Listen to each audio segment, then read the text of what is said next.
রামরাজ্য শব্দটা শুনলেই চোখের সামনে ভেসে ওঠে এক স্বপ্নীল স্বর্গরাজ্য, যেখানে দুঃখ নেই, ব্যাধি নেই, অকাল মৃত্যু নেই। কিন্তু আপনি কি জানেন এই তথাকথিত স্বর্ণযুগের আড়ালে লুকিয়ে আছে সম্মুখের কাটা মুন্ডু আর গর্ভবতী সীতার চোখের জল? যে রাজ্যে ন্যায় বিচারের মাপকাঠি ছিল বর্ণাশ্রম আর পুরুষতন্ত্র, সেই রাজ্য কি আজকের আধুনিক ভারতের জন্য আদৌ কোনো আদর্শ হতে পারে? বিশেষ করে কেন বাংলার বিদ্যাসাগর, বিবেকানন্দ আর নজরুলের উত্তরসূরিরা এই রাম রাজ্য তত্ত্বকে বারবার প্রত্যাখ্যান করে? আজ পর্দা ফাঁস করব সেই মিথে, তথ্য আর শাস্ত্রের প্রমাণের ভিত্তিতে। শুনতে অবাক লাগলেও সত্য, রামরাজ্যের ভিত্তি কিন্তু গণতন্ত্র নয়, বরং কঠোর বর্ণাশ্রম। তুলসীদাসের রামচরিত মানস পরিষ্কার বলছে, যে যার বর্ণ অনুযায়ী কাজ করবে তবেই সমাজে সুখ থাকবে। কিন্তু আধুনিক বাঙালির কাছে কি এটা গ্রহণযোগ্য? বাল্মীকি রামায়ণের উত্তরকাণ্ডে আমরা দেখি সম্মুখ বধের ঘটনা। একজন শূদ্র হয়ে কেন তিনি তপস্যা করলেন, সেই অপরাধে রাম স্বয়ং তার শিরশ্ছেদ করেন। আজকের বাংলায় যেখানে আমরা সাম্য আর অধিকারের লড়াই করি, সেখানে কি এমন এক শাসন ব্যবস্থা আমরা চাইব যেখানে জন্মের ভিত্তিতে মানুষের অধিকার নির্ধারিত হয়? কখনোই না। কিন্তু কেন কেন ভারতের অন্য প্রান্তের তুলনায় বাঙালির মননে রাম রাজ্যের এই ধারণা এতটা বাধা পায়? এর উত্তর লুকিয়ে আছে আমাদের ডিএনএতে, যাকে আমরা বলি বাংলার নবজাগরণ বা রেনেসা। আজ থেকে 200 বছর আগে যখন গোটা দেশ মধ্যযুগীয় অন্ধকারে ডুবে ছিল, তখন বাংলার এই মাটি প্রশ্ন করতে শিখিয়েছিল। রাম রাজ্য যেখানে অতীতের সোনালী যুগে ফেরার কথা বলে, বাংলার নবজাগরণ আমাদের শিখিয়েছিল ভবিষ্যতের আধুনিকতায় পা রাখতে।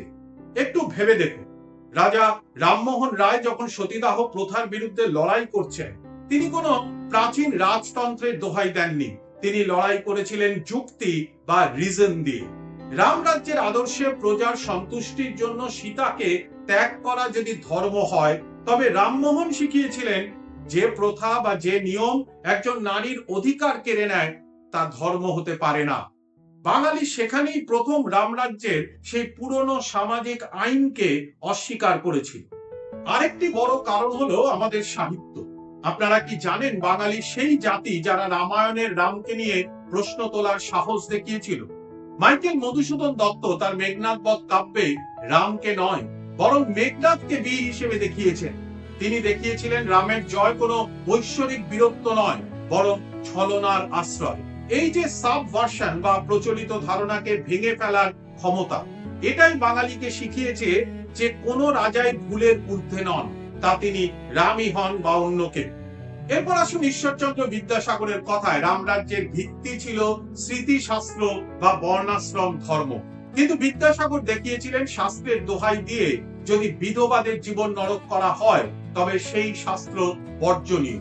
নবজাগরণের মূল কথা ছিল হিউম্যানিজম বা মানবতাবাদ।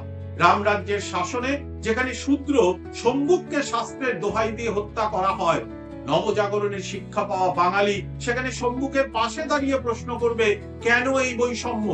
স্বামী বিবেকানন্দ আমাদের শিখিয়েছিলেন, জীবে প্রেম করে যেই জন, সেই জন সেবিছে ঈশ্বর। এখানে কোনো বিশেষ রাজার রাজ্য নেই, আছে মানুষের সেবা। আর রবীন্দ্রনাথ, তিনি তো স্পষ্টই বলে গেছেন, যিনি ধর্মকে দেশাচারের কারার মধ্যে বন্দী করেন, তিনি ধর্মকে অপমান করেন। বাংলার নবজাগরণ আমাদের শিখিয়েছে যে কোনো ধর্মতন্ত্র বা রাজতন্ত্র নয়, বরং ব্যক্তি স্বাধীনতা, যুক্তি এবং সামাজিক সাম্যই হলো আধুনিক সভ্যতার শেষ কথা। তাই আজ যখন রামরাজ্যের দোহাই দিয়ে বর্ণাশ্রম বা সংখ্যাগরিষ্ঠের শাসন চাপিয়ে দেওয়ার চেষ্টা হয়, তখন বাঙালির রক্তে থাকা নবজাগরণের চেতনা স্বয়ংক্রিয়ভাবে বিদ্রোহ করে ওঠে। সোজা কথায়, রামরাজ্য হলো পিছনে ফেরার নাম, মানে রিগ্রেসিভ, আর বাংলার নবজাগরণ হলো সামনে এগোনোর মন্ত্র, প্রোগ্রেসিভ। আমরা সেই রামরাজ্য চাই না যেখানে সীতাকে অগ্নি পরীক্ষা দিতে হয়। আমরা সেই ভারত চাই যেখানে সংবিধান প্রত্যেক নারীর মর্যাদা রক্ষা করে, কারণ আমরা রামমোহনের উত্তরসূরি, আমরা বিদ্যাসাগরের সন্তান। পণ্ডিতরা আজ কেন সতর্ক করছেন? কারণ রাম রাজ্য একটি ধর্মীয় কল্পনা, কিন্তু আধুনিক ভারত চলে সংবিধান দিয়ে। Doctor B.R.. আম্বেদকর স্পষ্ট বলে গেছেন, যে শাসন ব্যবস্থায় সামাজিক স্তর বিন্যাসকে স্বর্গীয় বলা হয় সেখানে গণতন্ত্র বাঁচতে পারে না। রামরাজ্যে ন্যায় বিচার ছিল অলৌকিক, কিন্তু আজকের ভারতের প্রয়োজন বৈজ্ঞানিক এবং যুক্তিপূর্ণ ন্যায় বিচার। আমাদের প্রয়োজন এমন এক রাষ্ট্র যেখানে কোনো সম্মুখকে তপস্যা করার জন্য মরতে হবে না, যেখানে কোনো সীতাকে সতীত্বের প্রমাণ দিতে হবে না। পরিশেষে এটাই বলতে হয়, রামরাজ্য ব্যক্তিগত বিশ্বাসের জায়গা হতে পারে, নৈতিকতার গল্প হতে পারে, কিন্তু একবিংশ শতাব্দীর ভারতের জন্য তা কোনো রাজনৈতিক ব্লুপ্রিন্ট হতে পারে না।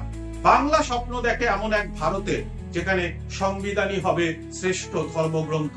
আমরা অতীতের কোনো কাল্পনিক স্বর্ণযুগে ফিরতে চাই না, আমরা এগোতে চাই এমন এক ভবিষ্যতের দিকে যেখানে সাম্য, মৈত্রী আর স্বাধীনতা হবে শাসনের মূল ভিত্তি। আপনার কি মনে হয়, রামরাজ্য কি আদৌ কাম্য, নাকি সংবিধানই আমাদের প্রকৃত পথপ্রদর্শক? কমেন্টে আপনাদের মতামত জানান। ভিডিওটি ভালো লাগলে শেয়ার করুন আর সত্যের সন্ধানে আমাদের চ্যানেলটি সাবস্ক্রাইব করুন। নমস্কার।